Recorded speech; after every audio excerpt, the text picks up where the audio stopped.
নজর কাড়া কেন্দ্র এগরা, সেই এগরাতে এবার প্রার্থী হিসেবে প্রতিদ্বন্দ্বিতা করতে চলেছেন দিব্যেন্দু অধিকারী। ফলত নজর কাড়া কেন্দ্র সেই এগরা, যে এগরাতে 2021 সালের নির্বাচনে তৃণমূল কংগ্রেস জিতেছিল এবং তৃণমূল কংগ্রেসের যিনি প্রার্থী তরুণ মাইতি, সম্ভবত তিনি এবারও এগরা থেকে প্রতিদ্বন্দ্বিতা করছেন তৃণমূল কংগ্রেসের পক্ষ থেকে। কত ভোটে জিতেছিলেন?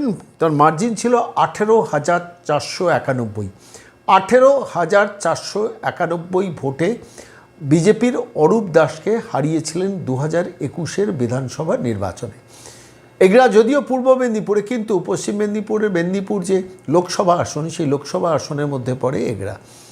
সেই এগরাতে এবার প্রার্থী বদল করেছে বিজেপি, সরাসরি দিব্যেন্দু অধিকারীকে এগরা কেন্দ্র দিয়ে দিয়েছেন এবং বিজেপির সর্বভারতীয় নেতৃত্ব, এবং সেখানে তিনি প্রতিদ্বন্দ্বিতা করছেন।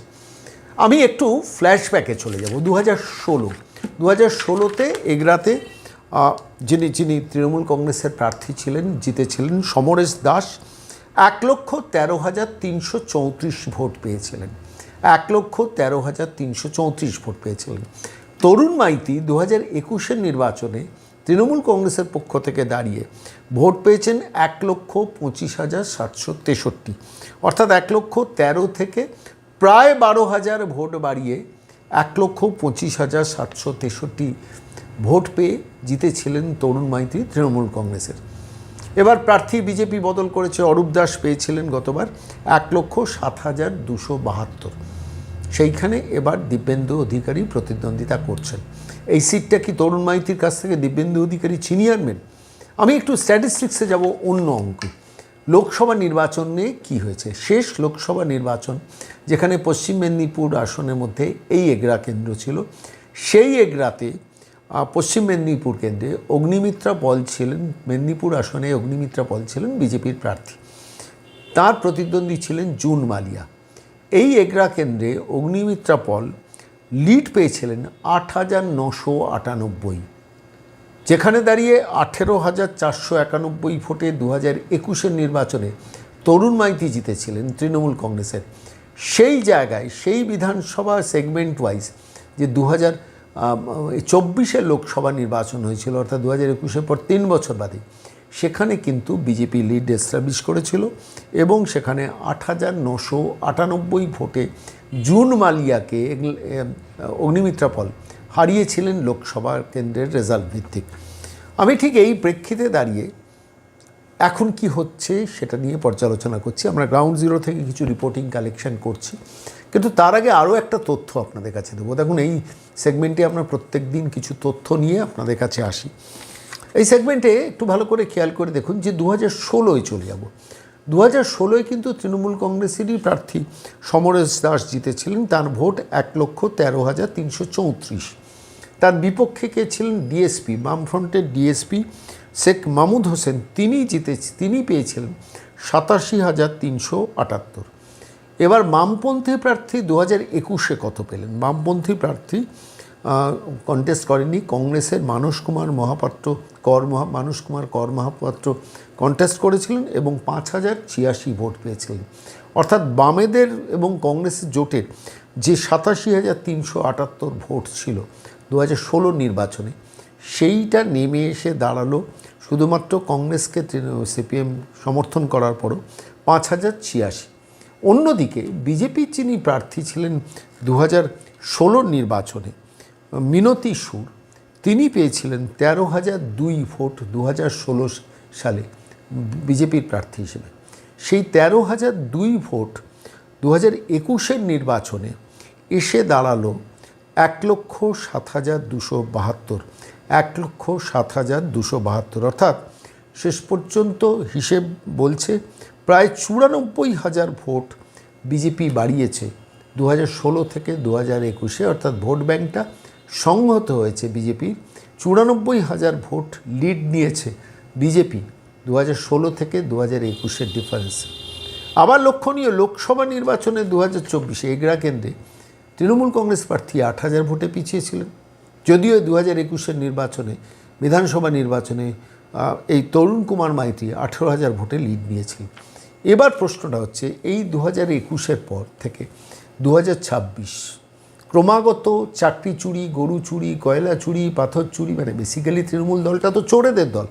এটা নিয়ে তো তর্ক বিতর্ক চলে না, যারা তৃণমূল করেন তারাও স্বীকার করেন যে কোনো চোর যদি দাগি চোর হয় সে তৃণমূল হবে না, এটা যেমন হতে পারে না, তেমনি কেউ তৃণমূল হলে তিনি চোর হবেন না এটাও কিন্তু বলা যাবে না। ফলে তো তৃণমূল এবং চোর মানে সমার্থক হয়ে গেছে। ঠিক সেই পরিস্থিতিতে দাঁড়িয়ে যখন এই নির্বাচন এলো, স্বাভাবিকভাবে সরকার বিরোধী ভোটটা আরও সংহত হয়েছে। আমি বলছি না যে লোকসভা নির্বাচনে অগ্নিমিত্রা পল 8,000 ভোটে এগরা থেকে এগিয়েছিলেন বলে এবারেও সেটা রিপিটেশন হবে, কারণ লোকসভা নির্বাচনে একটা অন্য ধরনের অঙ্ক চলে। কিন্তু 2021 থেকে 2026 পূর্ব মেদিনীপুরের শুভেন্দু অধিকারী যেভাবে পেনিট্রেট করেছেন, যেভাবে সাংগঠনিক শক্তি বিস্তৃতি করেছেন, যেভাবে পূর্ব মেদিনীপুরের প্রত্যেকটা বিধানসভাকে আলাদা করে সময় এবং সংগঠন বৃদ্ধির জন্য সময় দিয়েছেন, একের পর এক সমবায় নির্বাচন জিতেছেন, স্বাভাবিকভাবে সেই পরিবারেরই সদস্য দিব্যেন্দু অধিকারী যখন নির্বাচনে প্রতিদ্বন্দ্বিতা করছেন, মাথার ওপর যখন শিশির অধিকারীর হাত রয়েছে, পাশে যখন ভাই সৌমেন্দু অধিকারী রয়েছেন, আর শুভেন্দু অধিকারী এই পশ্চিমবঙ্গের এই মুহূর্তে সব থেকে এগিয়ে থাকা একজন নেতৃত্ব, তার ভাই দিব্যেন্দু যখন কন্টেস্ট করছেন, ফলত সামগ্রিকভাবে চাপ তৃণমূলের ওপর অনেকটা বেড়েছে। কতটা বেড়েছে সেটা তো সময় বলবে, কি রেজাল্ট হবে সেটা নিয়ে আমি কোনো স্পেকুলেশন করব না। কিন্তু দিব্যেন্দু অধিকারীর মতো হেভিওয়েট প্রার্থী, যিনি এক সময় তমলুক লোকসভা কেন্দ্রের তিনি নির্বাচিত সাংসদ ছিলেন, সেই দিব্যেন্দু অধিকারীকে এগড়াতে দিয়ে স্বাভাবিকভাবে বিজেপিকে অনেকটা ফ্রন্ট ফুটে ঠেলে দেওয়া হয়েছে। এবার এই লড়াইটাকে আগামী কয়েক সপ্তাহের মধ্যে কোন স্তরে নিয়ে যেতে পারেন প্র্যাকটিক্যালি দিব্যেন্দু অধিকারী, পাশে মাথায় হাত থাকবে শিশির অধিকারী, শুভেন্দু অধিকারী, সৌমেন্দু অধিকারী এবং বিজেপির দলটা, সেটাই লক্ষণীয়। কী হবে এক্ষুনি বলছি না, কিন্তু প্রচার জমে উঠেছে, প্রচার ক্রমশ আগ্রাসী হচ্ছে। বিজেপি আরও চেপে ধরার চেষ্টা করেছে, কারণ রক্তের স্বাদ তারা পেয়ে গেছেন। লোকসভা নির্বাচনে 8,000 ভোটে পিছিয়েছেন। টুকরো টুকরো যে খবরগুলো এখনও পর্যন্ত সংগ্রহ করছি, যে বিজেপি কিন্তু আরও প্রচারের ধার এবং ভার বাড়াচ্ছে, তার সাংগঠনিক শক্তির বিস্তৃতি ঘটাচ্ছে এবং মানুষ তৃণমূল মানেই চোর, চোর মানেই তৃণমূল, এই পারসেপশন থেকে তৃণমূলের বিরুদ্ধে আরও বেশি গ্রাম বাংলা সুসংহত হয়েছে, যেখানে এগরার একটা সাইজেবল ভোট গ্রাম বাংলায় আছে। আমি আজকের দিনে দাঁড়িয়ে সরাসরি নিয়ে চলে যাব আপনাদের এগরায়। গ্রাউন্ড জিরো থেকে রিপোর্ট করছি, নজরকাড়া কেন্দ্র এগরা। আমরা আপনার সঙ্গে আছি।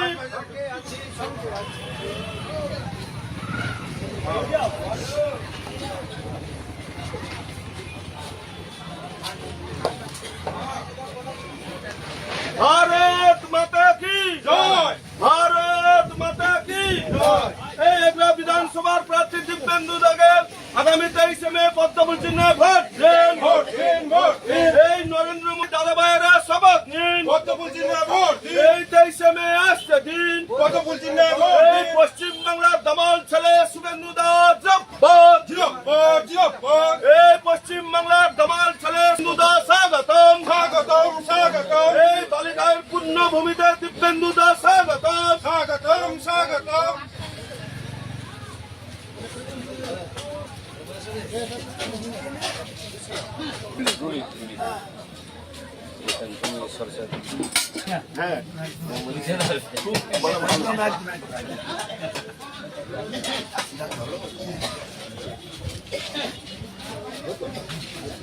ভারত এই এগরা বিধানসভার বিজেপি প্রার্থী দিব্যেন্দু দাস স্বাগতম, স্বাগতম, স্বাগতম। এই মা মাসিরা শপথ নিন, পদ্মফুল চিহ্নে ভোট দিন। এই 23 মে আসছে দিন, পদ্মফুল চিহ্নে ভোট দিন। এই সকাল সকাল ভোট দিন, পদ্মফুল চিহ্নে ভোট দিন। এই নিজের ভোট নিজে দিন, পদ্মফুল চিহ্নে ভোট দিন।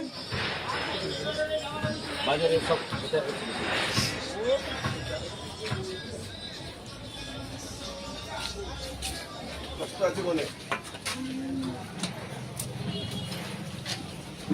সকাল সকাল কি লুচি না পরোটা?